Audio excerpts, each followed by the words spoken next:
वृक्षालाही शाप तुझा आहे, उन्मळणाऱ्या वृक्षाचाही शाप तुला आहे. मृत झालेले जल देखील अश्रू ढाळीत आहे, मृत झालेले जल देखील अश्रू ढाळीत आहे. वायू देखील सर्व पाहुणी तळतळतो आहे, वायू देखील सर्व पाहुणी तळतळतो आहे. दिले बहुत प्रकृतीने मानसा, किती कृतघ्न आहेस. वायूचाही श्वासकुंडला वृक्षाचे ते शिरच्छेदिले, वायूचाही श्वासकुंडला वृक्षाचे ते शिरच्छेदिले. पवित्र त्या जलप्रवाहाचे रुधिर वाहू लागले, पवित्र त्या जलप्रवाहाचे रुधिर वाहू लागले. सुवर्णांकित इतिहास माझा, सुवर्णांकित इतिहास माझा, पूर्वजांनीही मज पूजिले. ठेव बाजूला विष प्याला तो, आजही मी तुझसाठी, आजही मी तुझसाठी अमृत राखिले, आजही मी तुझसाठी अमृत राखिले. नमस्कार, मी स्पर्धक क्रमांक 9. आज विषय म्हणते पर्यावरण असंतुलन, एक भीषण समस्या. कर्णाचे कवचकुंडल मागावे आणि त्यांना रुधिर धारा वाहत असताना ते कापून द्यावेत, अगदी याप्रमाणे कणभर मागावं आणि मनभर द्यावं, हे पर्यावरणाचं दातृत्व. अहो, स्वर्गलोकीचे देवदेवता देखील इथे जन्म घेण्यासाठी आतुरतात, कारण पर्यावरणामध्ये आत्मशुद्धी करण्याची शक्ती निश्चितच आहे. गरज आहे ती मानवाकडून पर्यावरणाला काही हानी पोहोचू नये. परंतु सध्या मनुष्याने नियोजन, संवर्धन आणि संतुलन या परिधींना पायदळी तुडवून विकास नावाच्या थोतांडाकडे जी वाटचाल केली आहे ती निश्चितच क्षणिक सुखाची वाटचाल आहे, परंतु येणाऱ्या कित्येक पिढ्यांच्या विनाशाची द्वार तो उघडत चाललेला आहे. आणि म्हणूनच परब्रह्मणः प्रकृते हे महत्तत्वाः, महत्तत्वात अहंकारः आणि शेवटी स एव पुरुषो अन्नरसमयाः. म्हणजेच भगवंतापासून प्रकृतीची उत्पत्ती झाली आणि प्रकृतीतून मनुष्याने जन्म घेतला. म्हणजेच प्रकृती ही तुमची माझी माता आहे आणि या मातेची अवहेलना आपण सर्वजण करीत आहोत, हे निंदनीय आहे. आणि म्हणूनच मातेची अवहेलना केल्यामुळे खऱ्या अर्थानं माणसाला दुःखाची प्राप्ती होते. अहो, निसर्गाच्या अलौकिक निर्मितीतून बहरलेल्या या सृष्टीमध्ये पशु पक्ष्यांची विविधता हे आपल्याला लाभलेलं वरदान आहे, परंतु आज मानवाच्या क्रियाकलापांमुळे आणि निसर्गाच्या असंतुलनामुळे हीच विविधता आज कुठेतरी ऱ्हास पावताना बघायला मिळते. मग पशु पक्षी हे जंगलात नाहीत, झाडावर नाहीत, तर रस्त्यावरती आक्रमक भावनेने उतरलेले तुम्हा आम्हाला बघायला मिळतात.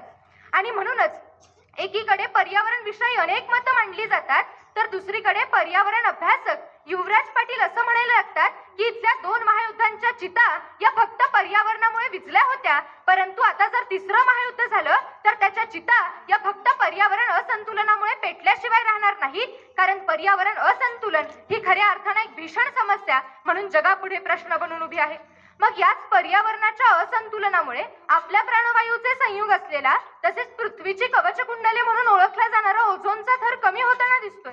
मग पाचगणीत आलेलं भयंकर वादळ असेल किंवा चंद्रपुरात असलेल्या कोळसा खाणीतून वायू प्रदूषणामुळे पावसाच्या पाण्याचा निर्माण झालेला फेस असेल, उष्माघातामुळे झालेले मृत्यू असतील किंवा 2024च्या मे मध्ये 50°C पर्यंत गेलेला तापमान असेल, वृक्षतोडीमुळे झालेले मृत्यू असतील किंवा वृक्षतोडीमुळे आलेले दुष्काळ असतील.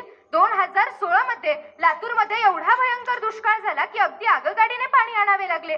मग ध्वनी प्रदूषणामुळे त्रस्त झालेले लोक असतील किंवा नाशिकमध्ये तर कधी दुष्काळ तर कधी अतिवृष्टी यांच्यामुळे धान्याची होत असलेली नासाडी असेल, याच्या देखील पुढे जाऊन पर्यावरणाच्या असंतुलनामुळे आर्क्टिक वरील 12.6% बर्फ हा दर 10 वर्षांनी वितळतोय.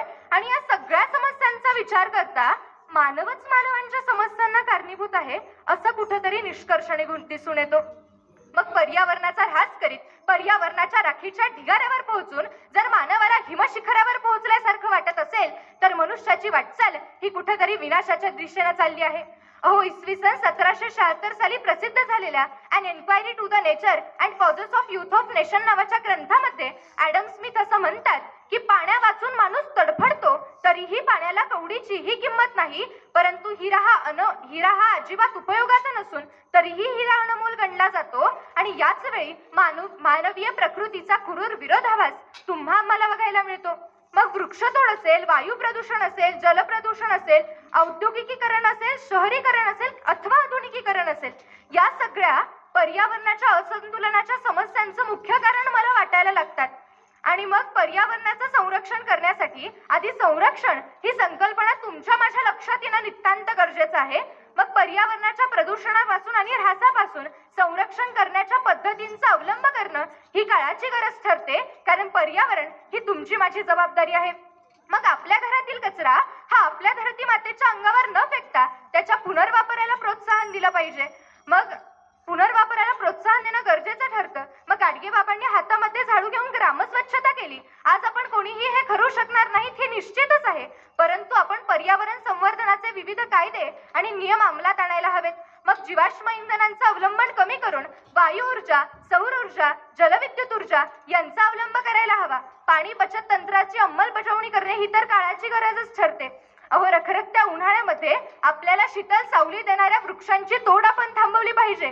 निखळपणे वाहणाऱ्या नद्यांचे डबक्यात रूपांतर होताना थांबवले पाहिजे.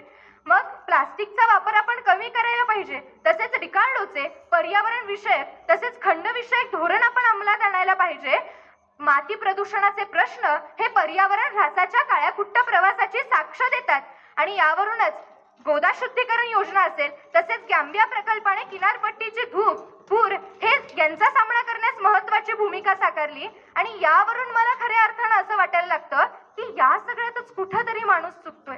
मानव हा पर्यावरणाला, प्रकृतीला, निसर्गाला आपल्या परिधींमध्ये बांधू पाहत आहे आणि म्हणूनच पर्यावरणाचं वाढत असलेलं असंतुलन हेच कारण दिसून येतं.